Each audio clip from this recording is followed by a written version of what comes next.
Welcome to the Future Christian Podcast, your source for insights and ideas on how to lead your church in the 21st century. At the Future Christian Podcast, we talk to pastors, authors, and other faith leaders for helpful advice and practical wisdom to help you and your community of faith walk boldly into the future. Whether you're a pastor, church leader, or a passionate member of your faith community, this podcast is designed to challenge, inspire, and equip you with the tools you need for impactful ministry. And now for a little bit about the guest for this episode. Welcome to the Future Christian Podcast. Today, Martha Tatarnic welcomes the Reverend Kyle Norman to the show. Kyle is a priest, author, and speaker. He holds a bachelor's degree in philosophy, a master's in divinity, and a doctorate in spiritual formation. He currently lives in Kamloops, British Columbia with his wife and son. Currently, Kyle is the rector of St. Paul's Cathedral and dean of the Territory of the People. Kyle is also the author of Alive, Loved, and Free, Finding Jesus When Faith is Hard, which tackles the tricky issues of feeling discouraged in our faith. As always, please take a moment to rate and review the show and share Future Christian with a friend. You can connect with Lauren, Martha, and Future Christian on Instagram. Thanks so much for joining us as we faithfully discern the future of the church.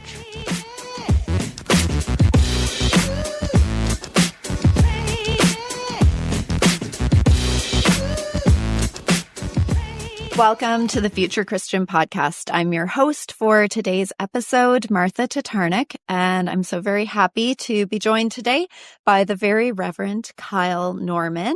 We are fellow colleagues in the Anglican Church of Canada. I don't think that we have actually met in person, but we have talked over the years and had some fun church nerd moments. Exactly. Yes. We haven't met in person, but I've always enjoyed chatting with you when we get to geek out over stuff. So it's my pleasure to be here. So thank you very much for having me.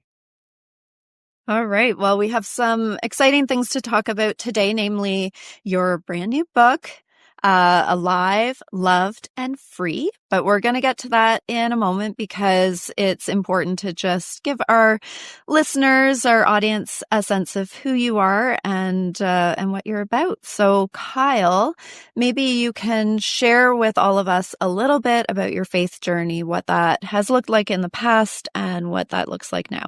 Yeah, absolutely. So I grew up in the Anglican Church. My first memories were sitting in the front of the church, reading the liturgical book. So before Sunday school, I would see how far I could get before I had to go down.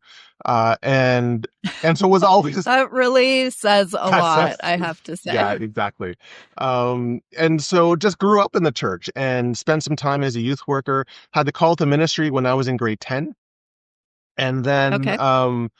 And then seminary, and I was in a church in the BC. Then I was 13 years in Calgary, and have now moved into being the rector of St. Paul's Cathedral and the dean of the diocese. So I have quite the complicated role, but I get to talk with a wide variety of people in the church, ministers, both lay and ordained, new members joining the Anglican Church, and in some of our rural areas, just going to the church that's there. And so it's quite a unique kind of thing. So it's been a fun ride so far. Okay, well, just a couple of little follow-up things about what you just shared. It's amazing, like, how many people get their call in that age range. Like, it was the same for me. I was 15. It was, like, grade 10. And I've, like, talked to so many people that it's that age. It's 15. And not just, like, call to ministry, but, like, call to a variety of, like, vocations. So I just had to comment on that because I find it remarkable. And then because our listeners aren't all Anglican or even primarily Anglican, can you just say a little bit more about what that role of dean is? Because not everybody would know what that title is. Sure. Thank you. Yeah. So the dean in the Anglican context is, so it's an area role. So we are headed by a bishop, and the bishop is, the senior pastor amongst the pastors and the one who kind of heads up the diocese. And so And the dean is kind of like the second in command. And so I help the bishop navigate the complexity of ministry in the diocese. And so we have about 14 parishes and 31 different congregations in the territory of the people where I am. It's a smaller diocese. Okay. And so I deal with the clergy, I help manage conflicts if they arrive, or maybe we should say when they arrive. And, Yeah, when. yeah. And then so I aid the bishop, and I take some things that I can do so that she is freed up to do only the things that the bishop can do. Okay, that's great. That's just helpful for our listeners to kind of have a sense of Absolutely. how our Anglican polity works. Yes, exactly. So, Kyle, is there a spiritual practice that you're finding particularly meaningful right now, particularly as you navigate those various roles and leadership? Yeah, I have always been a fan of morning prayer.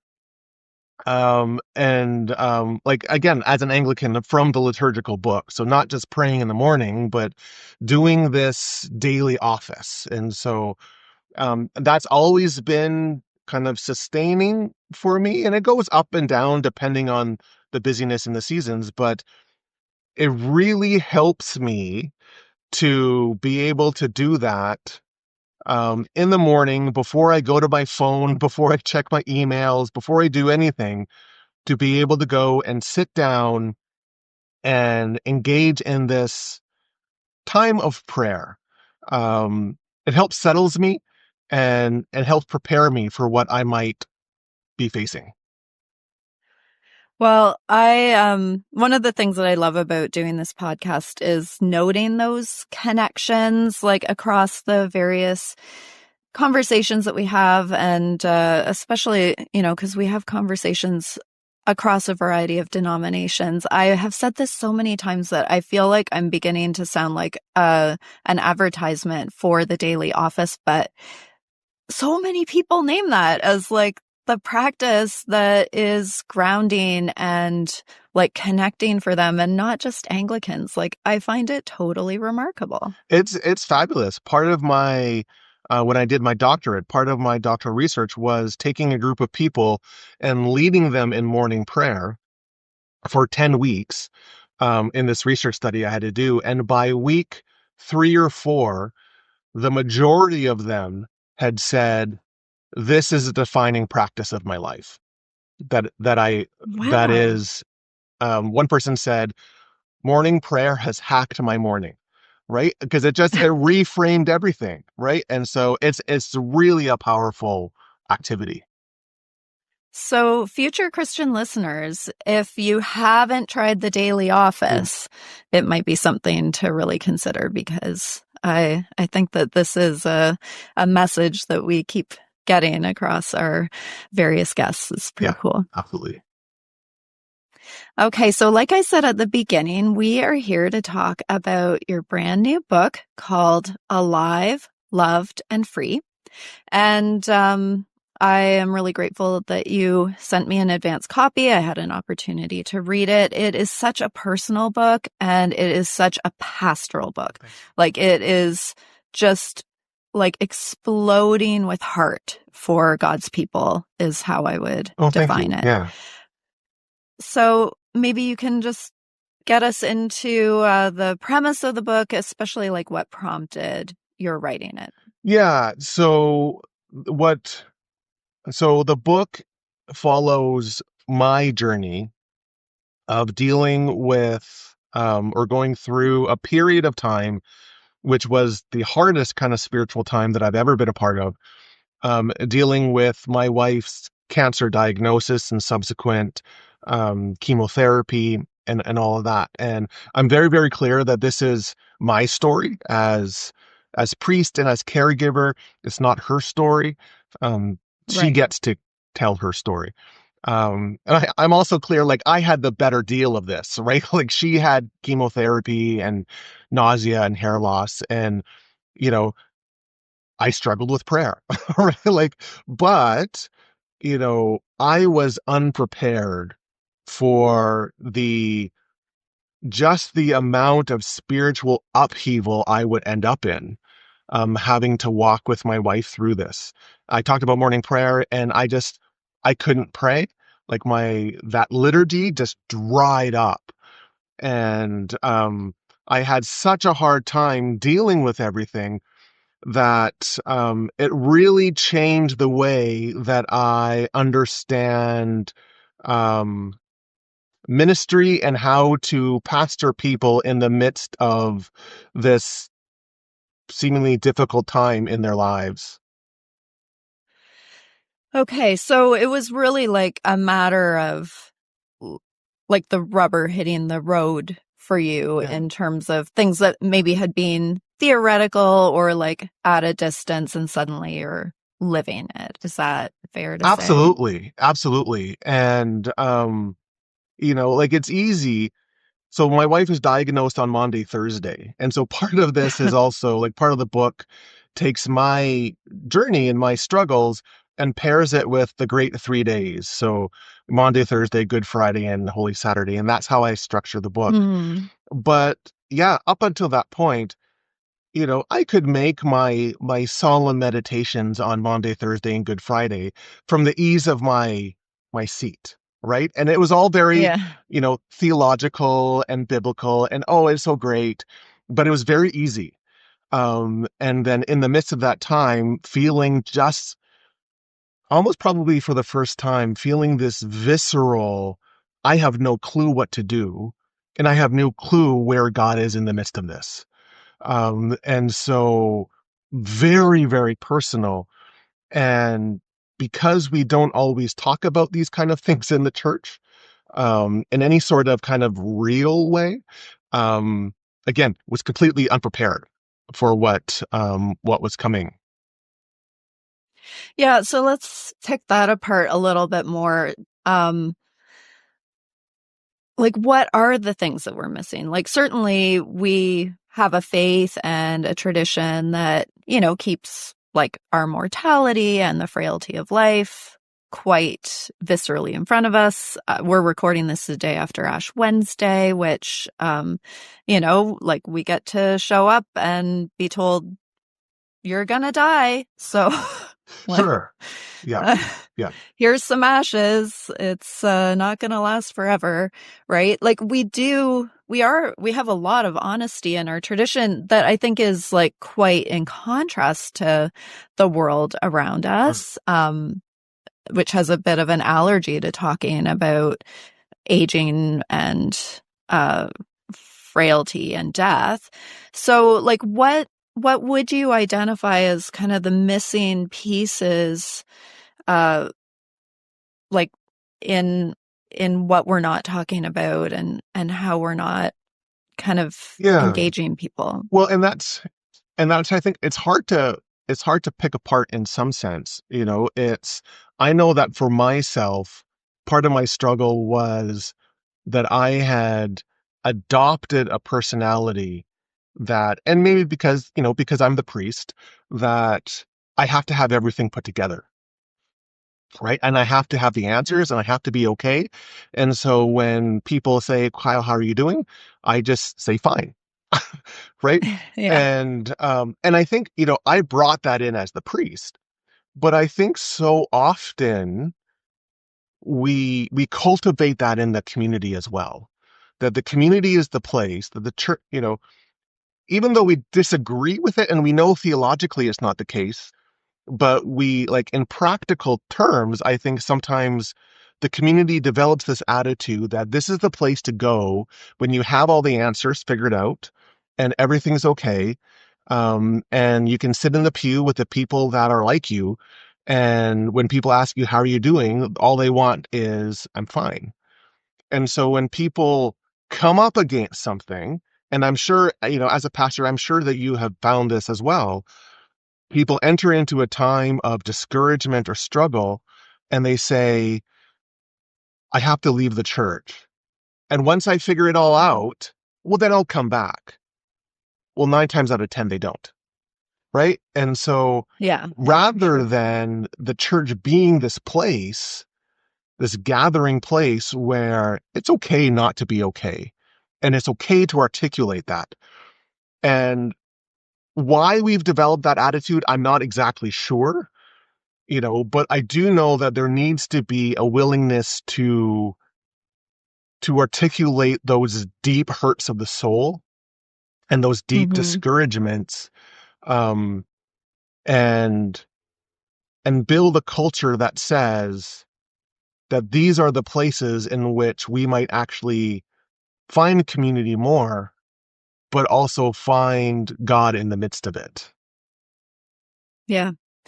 Yeah, I mean, there definitely is a real strain of Christian thought and culture around, the strength of your faith being measured kind of by an absence of doubt, like that like your faith is strong enough to move mountains. Like you're not going to acknowledge the possibility that it's not going to work out or that you don't have everything figured out. I mean, I think that can be a part of Christian culture. I think maybe also what you're naming is in our Anglican tradition, there can be a politeness to our church culture, like a reserved kind of nature to our church culture that people do want to present as having things together. I think so. And that's part of why I wanted to write the book, right? Is in every church that I've been a part of, and I'm 22 years into ministry, and I've been in various different churches, from rural churches to an urban church and now to a cathedral. And I have met faithful Christian men and women who deep within carry a certain amount of shame or guilt because they feel they're doing it wrong, right? Yeah. Because they read in books or they hear in a sermon that God answers prayer, and they think, well, I've never had God answer one of my prayers. Or, this person talks so passionately about feeling the love of Jesus, but I don't know if I've ever felt the love of Jesus. And so there must be some, and these are people who have sat in the same pew for 30 years. Yeah. Right. And so what I wanted to do was articulate that this kind of sense of Pollyanna, everything is okay, is not actually the biblical understanding of faith at all. And we need to be honest about that. And you figured that out in Viscerally. a very personal way. Yeah. I think that sense of inadequacy can be really rife. And I hear it a lot around prayer, especially that people kind of feel like everybody else understands how to pray, but it feels not straightforward for me, right? Absolutely. Yeah, absolutely. I remember, and this was probably just maybe 2 years or so before Alicia's diagnosis, and just kind of recognizing nobody had ever actually taught me to pray. Like right, in terms of like, I could say the words, but it was kind of assumed, well, you'll figure it out all through university, all through Sunday school, all through seminary. And nobody had kind of said, let's really talk about what prayer is in this kind of internal way. And let's talk about what it means to pray our supplications, but let's also talk about lament and how that is a really authentic way. Like, you can scream and you can yell and you can do all of that. And so I had done a lot of reading, which I think was very preparatory and very kind of well-timed divinely for what I was going to be heading into. But that didn't take away the visceralness of being in those places at that time. Yeah, I can appreciate that. So, connected to like that sense of inadequacy and I think that feeling, that kind of scared feeling a lot of people can have about like, maybe their faith doesn't measure up to what is expected or what others have experienced. You share a lot of other stories that I think are very much related to this of people who have come to believe that they're like just not worthy of God's love, that they're not good enough, that their faith isn't good enough. That can also be connected to forgiveness, and like maybe other people can be forgiven, but if they knew what I had done or who I am inside, like they would know that I can't be forgiven, that there's like kind of this haunting sense of inadequacy that can like play out in a lot of different ways in the minds and experiences of us and of our people. Like, do you have kind of a sense of where these messages come from, how people end up feeling this way? I think some of it, and some of the people that I remember talking to, some of it is what they've been taught. And they've been taught it from, well, frankly, churches, or they've been taught it from religious family members that they grew up with. There's this one person who, for every infraction, every mistake, would wave their finger and say, God will get you for that. Right. And so they, and so they grew up feeling that God is just this angry judge in the sky with, just waiting just to write this divine ticket for every little thing. And they took that upon themselves. I think another area is, we live in a soundbite kind of world, and the soundbite culture of an easy answer to something is, I think, one of the places where these things come out, right? God is not picking on you. God is handpicking you to bestow his glory. Well, wait, what does that mean? Like, and all of these are just band-aids that we put onto the suffering of others so that we don't have to deal with it, right? Yeah. Yeah, I think that's very true. I think that the vulnerability of other people, if it's just a little too front and center, can be way too much of a reminder of our own vulnerability. So I think that that's very, very true.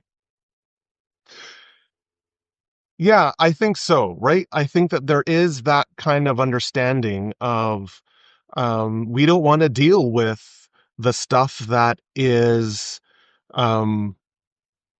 vulnerable, the stuff that makes us feel uncomfortable. And so we kind of, placate everything under this thin veneer of spirituality, which doesn't actually help in any sort of way. Yeah, I agree.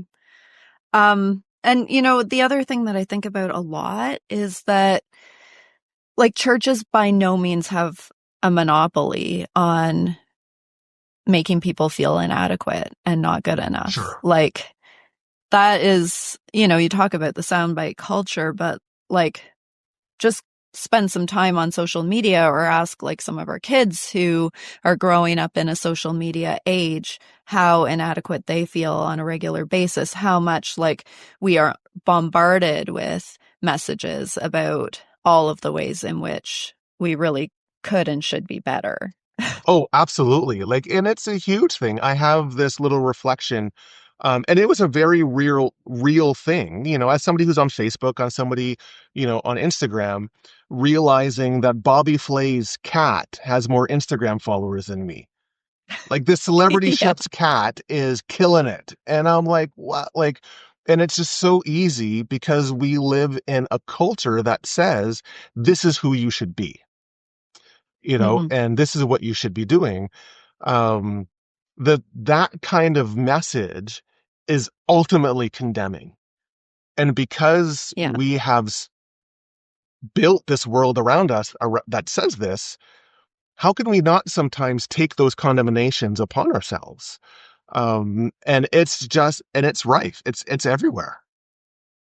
Well, I think it really is. And I think that to some degree, and, I could be wrong about this because I didn't grow up in that version of the church at all, like the angry judge in the sky version of the church. I didn't grow up in, so I don't know like how that feels like to grow up with that message. But I wonder sometimes whether it is the more insidious messages that like just get baked into your subconscious that are harder to talk back to because you almost don't even realize that they're there. Absolutely. And you don't realize they're there until something comes and shakes you up. Yes. Right. And I didn't know that, like imposter syndrome is a thing for me. I'm a middle child. I'm always comparing myself. And that is something that I've kind of struggled with. But I didn't know how deeply there was this little voice that connected God's judgment to those things. Until all of a sudden I'm asking, like, if I was a better priest, would this not have happened? If I was a better husband, Wow. And I didn't think I would ever ask those questions, but all of a sudden those come rising up within me. And again, that was part of the upheaval. And it was just like, what is going on here?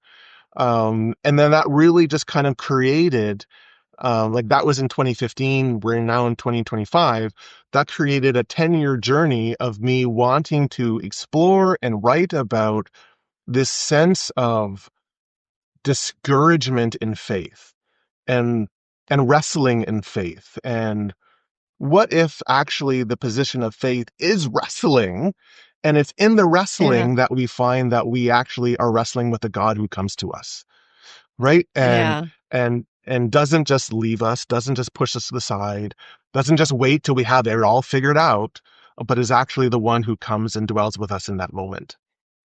Yeah. That's so beautiful. So, like, do you feel, are there a couple of key things that you think the church could be doing that could help toward this healthier faith, that could, help people in their discouragement and doubts and inadequacy?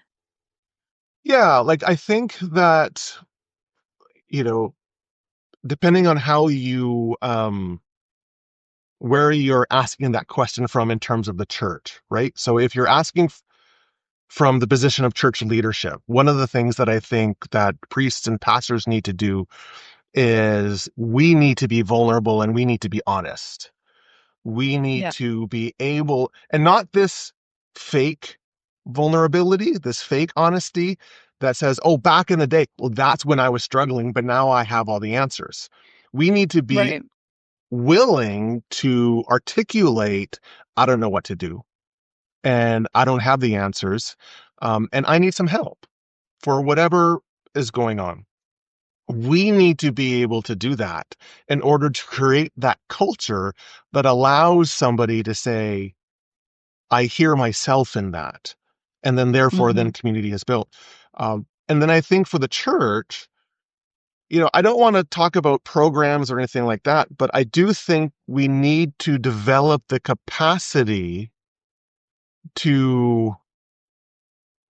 sit with each other in our struggles and not rush to the solutions, and not always be quick to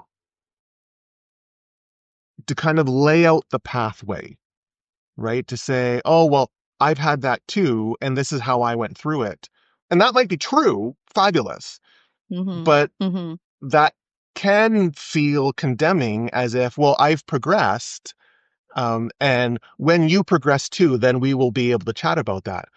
Well, what does it look like for you to sit in the ashes with that person?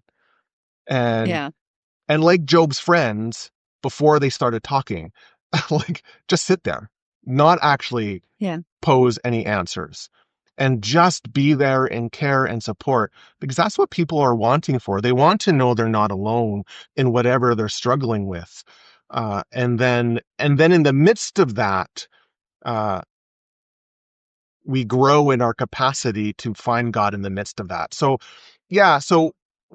I think probably vulnerability and honesty in the midst of the church culture, I think is a big thing. Yeah, I think it's a big thing too, and I think that you're right. It can be modeled from the pulpit. I would add a little footnote, though. I would just say, like, as you know, I'm a writer, and there's like hardly a vulnerability that I haven't articulated Sure. loud, either like in sermons or in writing or what have you. And, you know, some of it's like not that pretty. Like, there is an appetite for pastors that present as having it all figured out. Like, it can make people a little squeamish, I think, sometimes when that is named so front and center. That's not to say I don't fully agree with you, because I do.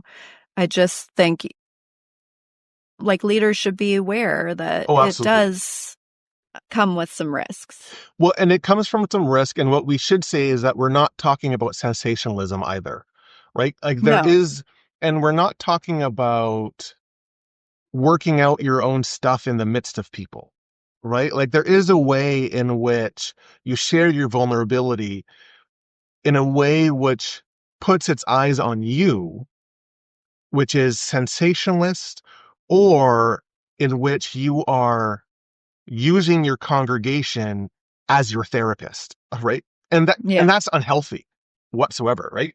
And so I think what we need to do is, it is a fine line of saying we need to be honest and real about struggles, about hurts, about our insufficiencies, and struggles, and be honest about that.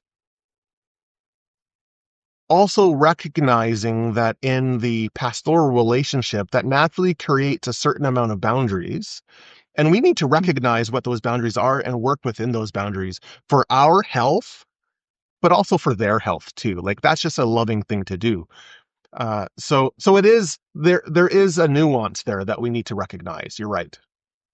Yeah, I think that those are some excellent guidelines, and you're right. Like it's sort of a combination, I think, of good boundaries and common sense and a bit of gut instinct too.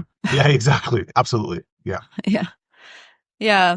Okay. So, I mean, the book is so personal, but you talk about like just some very universal experiences as well. And I would say particularly like some universal questions that I certainly hear like time and time again as a pastor, as a leader in the church, that, you know, there's like very common pitfalls for people spiritually.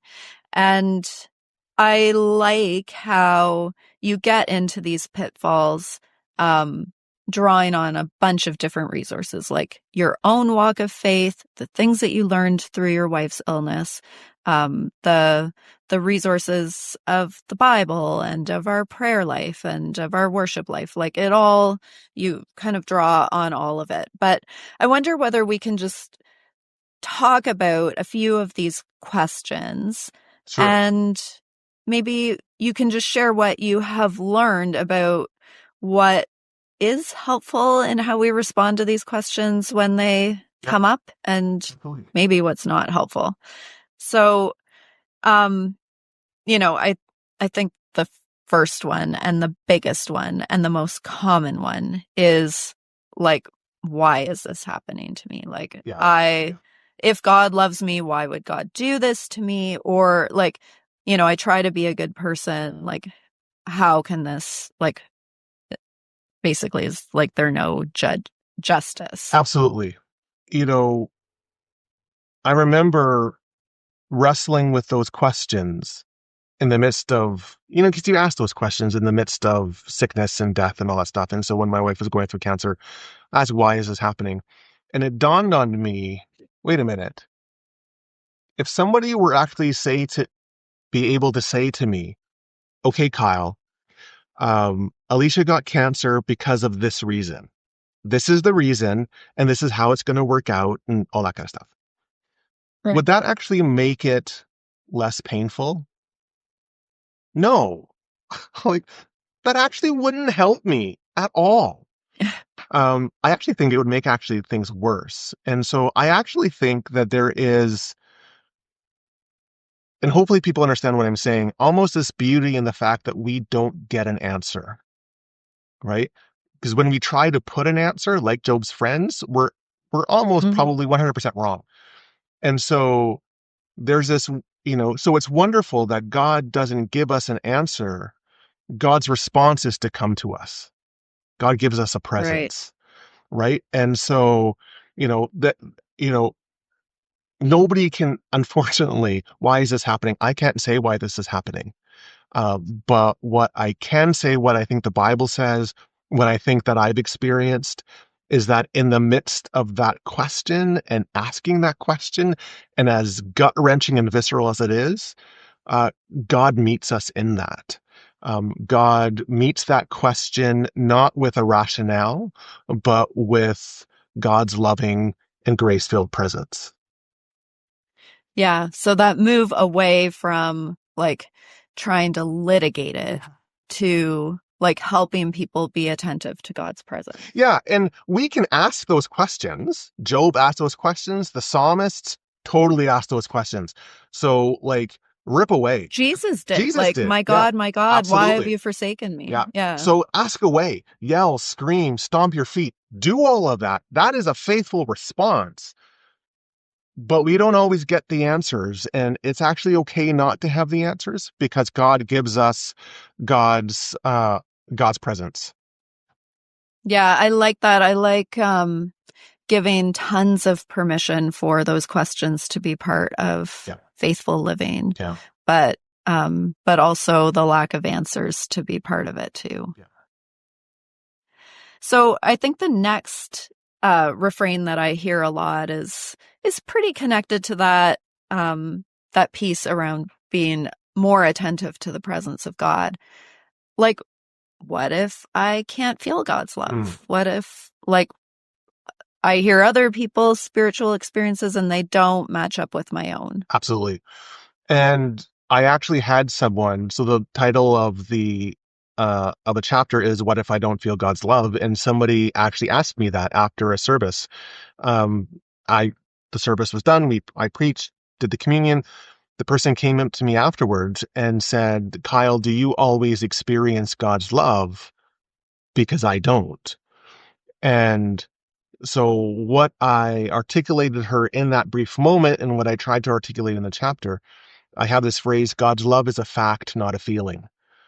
Like God's love is not the equivalent of a schoolyard crush that just makes us feel positive and butterfly-y and Twitter-pated all the time. That's not what God's love is. God's love is a fact of God's existence to which we claim in boldness that we are surrounded by God's love because that is what Jesus shows us. Now, I think we can feel God's love, and the closer we get to Jesus, the closer we get to those times of feeling God's love. But if we are in a season where it's like, I don't feel God's love in this moment or whatever, then that doesn't mean God's love is absent. The lack of feeling doesn't denote the lack of existence because God's love is a fact of who God is.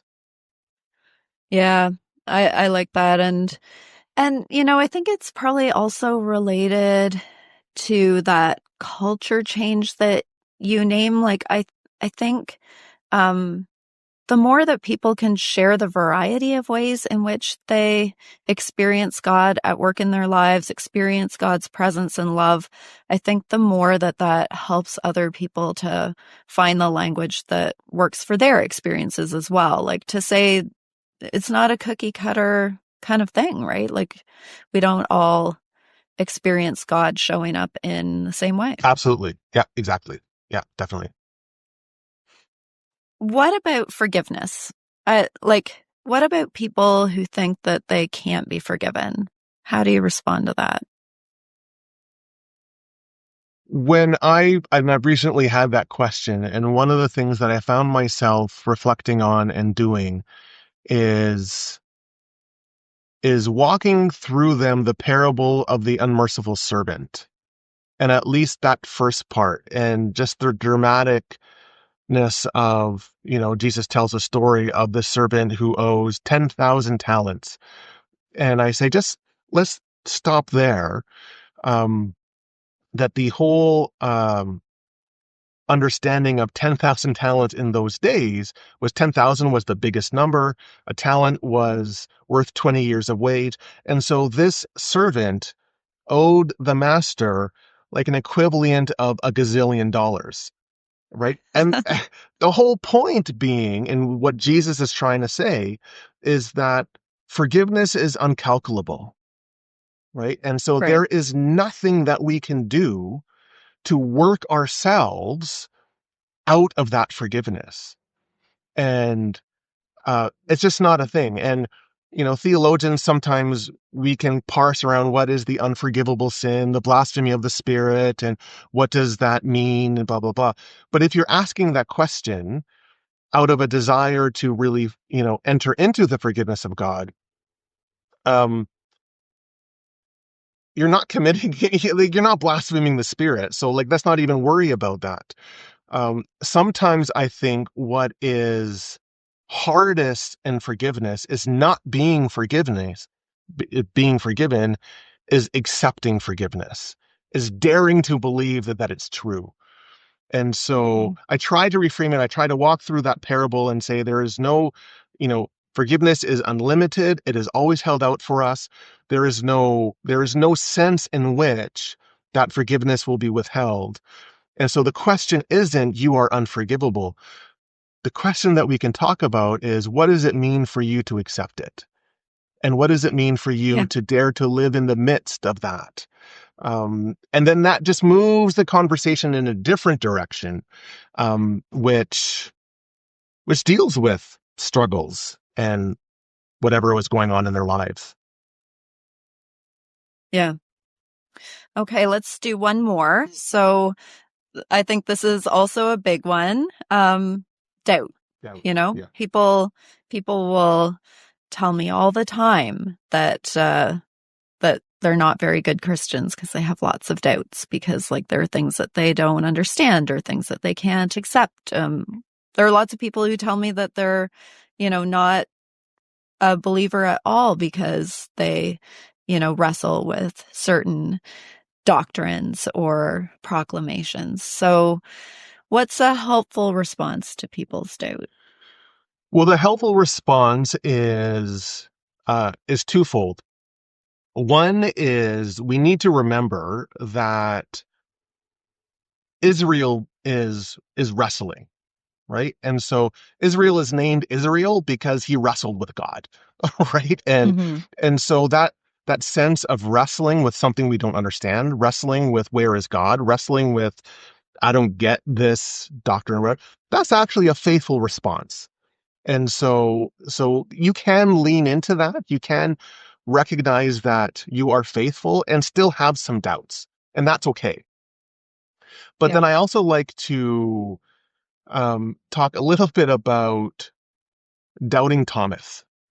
And, it's just one, I love doubting Thomas. We give him a bad rap, but it's unfairly, but it's an amazing thing. So and we're going to read the story just after Easter, but, we all know the story.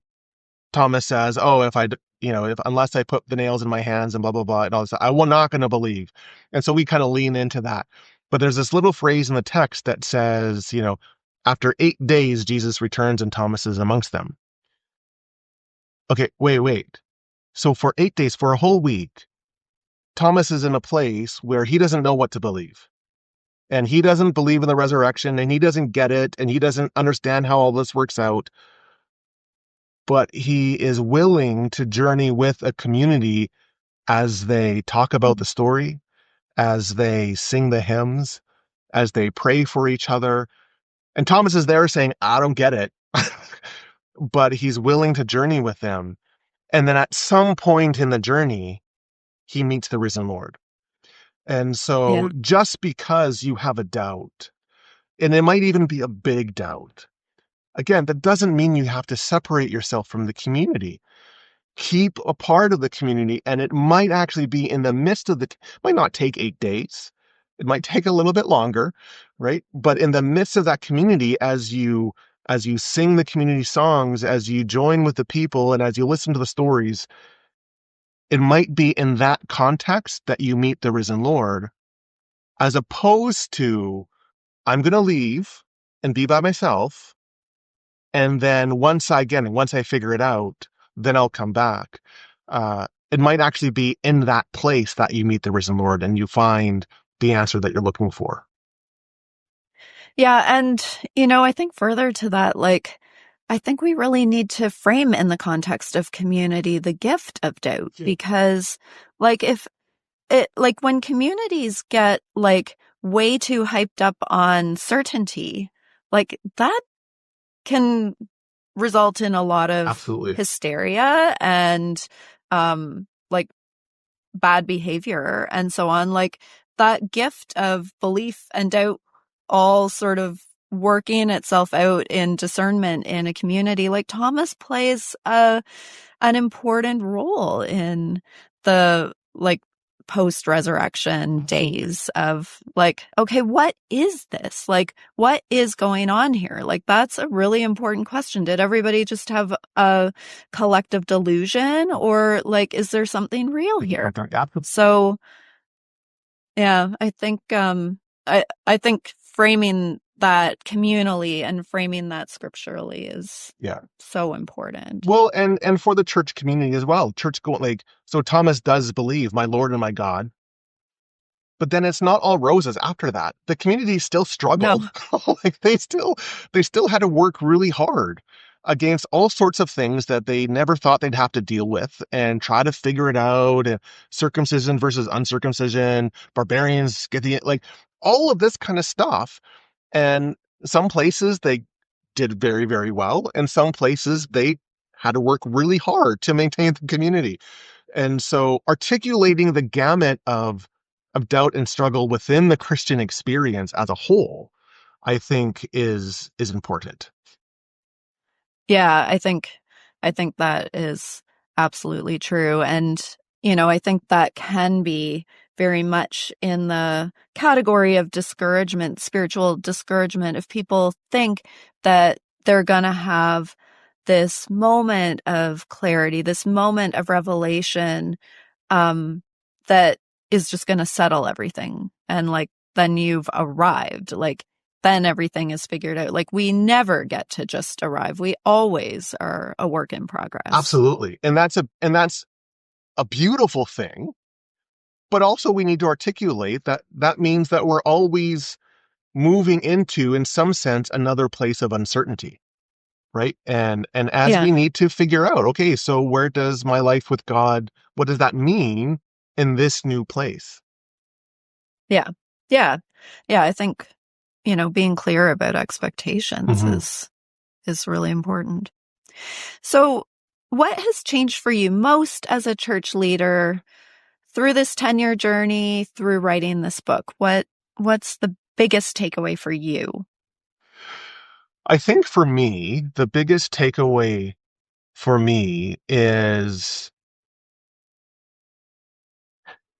I feel like I lead more from the heart than the head now.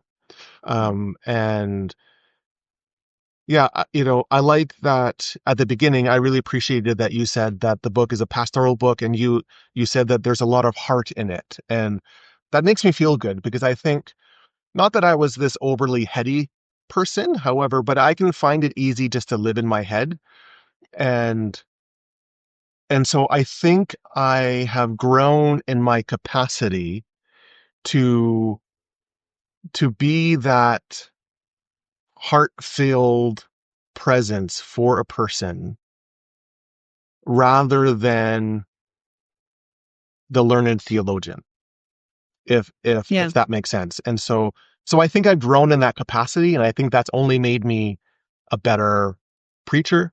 I think it's made me a better pastor, and I think it makes me a better priest. Yeah, the word that's coming to mind for me, and I may or may not be using it correctly, is just empathy. That it seems to me that there's a big part of this journey that just found you like walking a lot more closely with people's lived experiences. Absolutely. Yeah, absolutely. And engaging my faith, like there was an inner transformation that happened within me as well. So engaging my faith in a whole different way.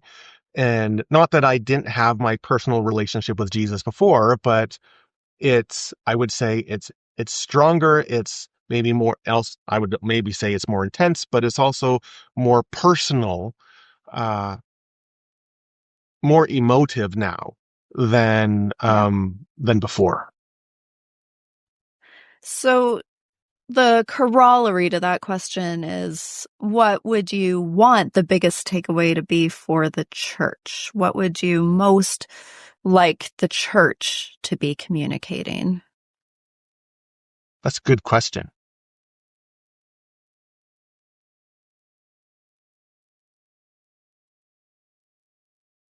I recognize, so in this moment,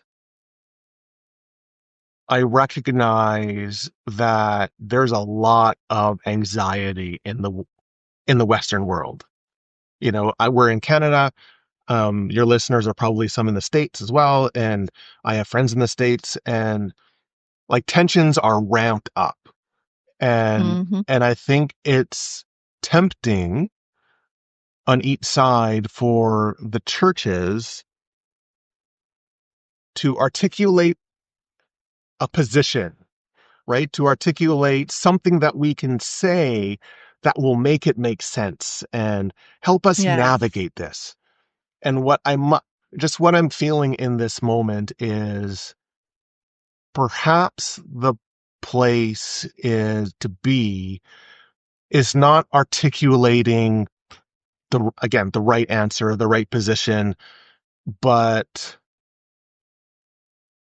just articulating the anxiety and what people are feeling and saying it's okay to feel that way, and God meets us in this place, and let's pray from that place. Yeah, I think that's really good. And I think just being attentive to that desire in times of anxiety and uncertainty to be the strong leader, to be the one with the answers, to, have some magic bullets for people. I think just articulating that particular pitfall does make it easier to live in the tension, to pray from the tension, to look for the presence of God. I think that's super important. Okay, so the book is Alive, Loved, and Free. I highly recommend it. How can people get their hands on this book? So you can get it by going on to Amazon.ca. So it's published through KDP and Amazon. And so that is really the only place that you can get it. It's available in paperback, but also in Kindle. Awesome. Okay, well, we're going to take a quick break. We're going to come back for some closing questions. Welcome back to the Future Christian Podcast. I am with the very Reverend Kyle Norman, and we're going to wrap up with some closing questions. Now, Kyle, these are questions that we ask all of our guests, and we always tell them that you are welcome to take these questions as seriously as you want or not. Sure. Okay? Yeah, absolutely.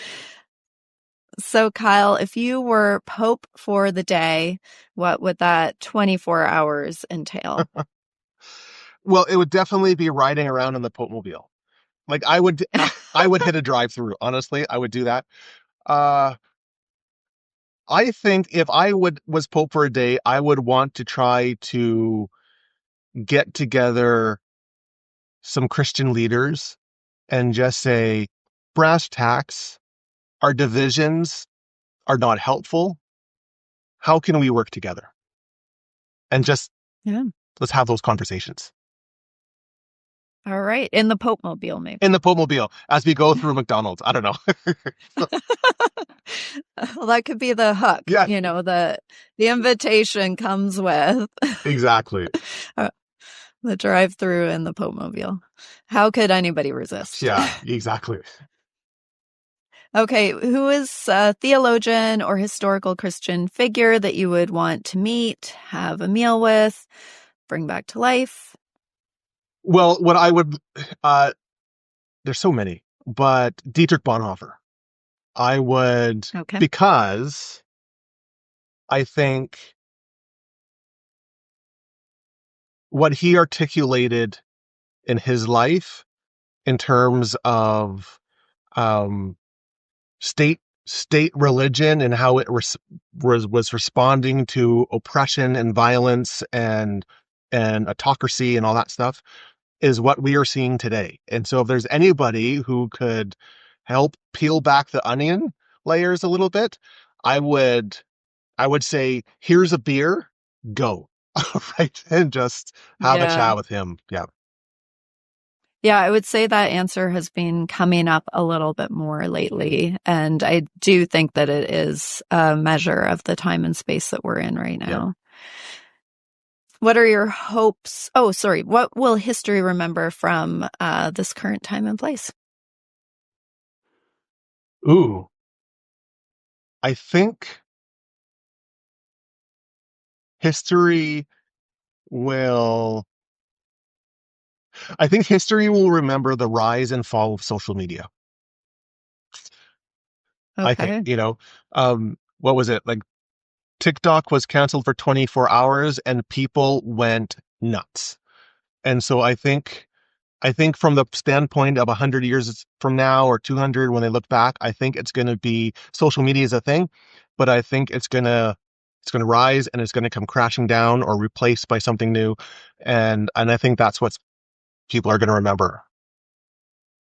Okay. Interesting. Yeah.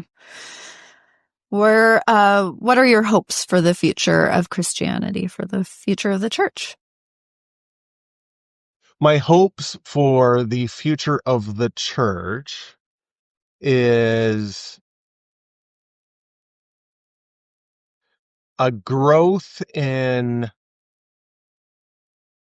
vibrant but smaller churches, right? So I think God's vision for the church is not global denomination, right? I think God's vision is not where every church is a mega church. I think God's vision is small pockets of Christians gathering together in vibrancy and passion. And that might be 100 people here and 50 here and maybe 200 here and all that stuff, but smaller yet more connected, authentic, and vibrant Christian communities.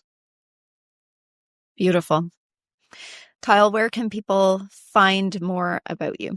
So I have a website, which is www.revkylenorman.ca. So that's where you can find me. And then if you are in the Kamloops area, then you can just show up at St. Paul's Cathedral. And I'm there every Sunday. So those are kind of the places that you can find me. And, I'm on TikTok and I'm on Facebook. So you can just Google Reverend Kyle Norman and you'll find me. And the Kamloops area is quite scenic, right? Like it's quite beautiful, isn't it? Yeah, it's great. We got, we have hills. We're surrounded within about an hour drive. I don't know, something like 300 lakes. Like it is a beautiful environment. And so, yeah, if you're coming up, Vancouver's great, but Kamloops is where it's at. So come to Kamloops. Okay, so come for the scenery, stay for a conversation with Absolutely. Kyle. Yeah, exactly. Definitely. There you go. Sounds good. Okay, well, I so appreciate your time today and this conversation and this book. We always end with a word of peace, so may the peace of the Lord be always with you, Kyle. And also with you.